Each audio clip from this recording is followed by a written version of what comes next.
భువనగిరి పట్టణ శాఖ మండల శాఖ ఆధ్వర్యంలో మరి ఈరోజు జయదేవ్పూర్ చౌరస్తా నుండి మరి తుర్కపల్లి పోయే రహదారి మరి అధ్వానంగా గుంతలమయం అయినటువంటి సందర్భంలో కూడా గతంలో మా టీఆర్ఎస్ పక్షాన మేము శ్రమదానం చేసి గుంతలు గుడిపి చేస్తే మరి ఎమ్మెల్యే గారికి ఏ మాత్రం సోయి లేకుండా ఫోటోలకు పోజులు ఇచ్చి ఎంతసేపు చూడు ఇది చేస్తున్నాం అది చేస్తున్నాం అని చెప్పి మాయ మాటలతో పబ్బం గడుపుకుంటున్నటువంటి భువనగిరి శాసనసభ్యుడు కుంభం అనిల్ కుమార్ రెడ్డి అని చెప్పి నేను ఈ సందర్భంగా తెలియజేస్తా ఉన్నా.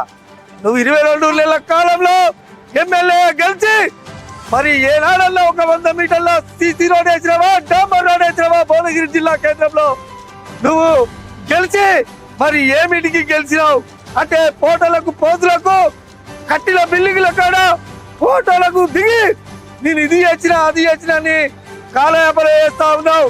అందరు గ్రహిస్తా ఉన్నారు. భువనగిరి మండల ప్రజలు, భువనగిరి టౌన్ ప్రజలు నువ్వు చేసినటువంటి నువ్వు సోప్టోపుల కోసం, నీ భూదందాల కోసం, నీ కమిషన్ల కోసమే ఇలా రాజకీయం చేస్తున్నారు తప్ప పేద ప్రజలు ఇలా ఆ రోడ్డుపై అనేక మంది ప్రాణాలు కోల్పోతా ఉన్నారు.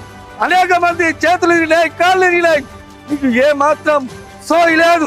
నువ్వు ఎంత చేపుతుడు నీ భూ కబ్జా చేసే లీడర్లకు వస్తావు అనుకుంటా భువనగిరి నియోజకవర్గాన్ని నాశనం పట్టిస్తున్నామని చెప్పి ఈ సందర్భంగా తెలియజేస్తా ఉన్నాం. నువ్వు రోడ్డు పనులు ఈ 2-3 రోజులలో మొదలు పెట్టకపోతే మా పైలచ్చేగాడి గారి ఆధ్వర్యంలో ఈ జిల్లా కేంద్రంలో వందలాది మందితోటి రోడ్డు దిగ్బంధం చేస్తామని చెప్పి భువనగిరి మండల పార్టీ పక్షాన టౌన్ పార్టీ పక్షాన డిమాండ్ చేస్తా ఉన్నాం. నిరసన తెలిపినా కూడా ఈ యొక్క ప్రభుత్వం ఎలాంటి పట్టింపు చర్యలు లేవు.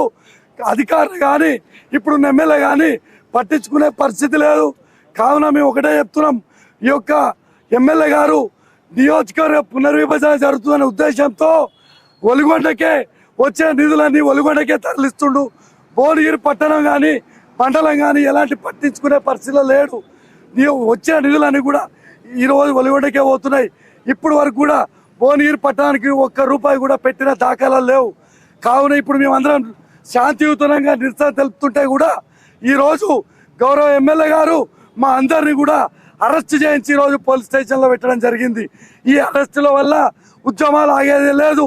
2-3 రోజుల్లో కనుక రోడ్డు పనులు స్టార్ట్ చేయకపోతే పెద్ద ఎత్తున మరో ఉద్యమం చేస్తామని తెలియజేస్తా ఉన్నాం.